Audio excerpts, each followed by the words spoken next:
গত রবিবার বানিয়েছিলাম মাটন। বেশ লাল লাল আর ঝাল ঝাল করে। পড়েছিল প্রচুর শীত।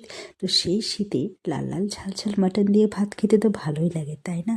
তো তার জন্য প্রথমে কড়াইয়ে তেল দিয়ে তাতে পেঁয়াজ, কাঁচা লঙ্কা ও গোটা গরম মশলা ফোড়ন দিয়ে আমি সেটাকে খুব সুন্দর করে লাল লাল করে ভেজে নিয়েছিলাম।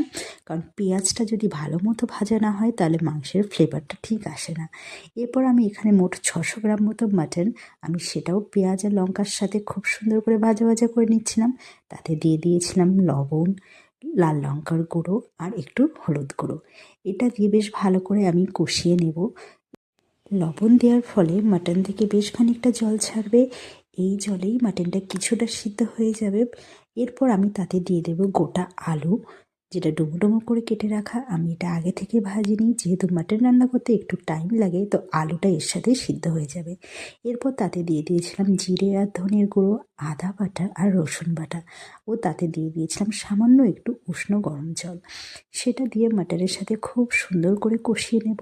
মাটনটা যখন কমপ্লিটলি সুন্দরভাবে কষে উঠবে তখন আমি তাতে দিয়ে দেবো ঝোলের জন্য জল।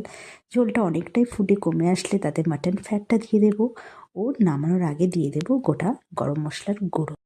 তারপর আর একটু জাল করে নিলেই আমাদের লাল লাল ঝাল ঝাল মাটন কষা রেডি।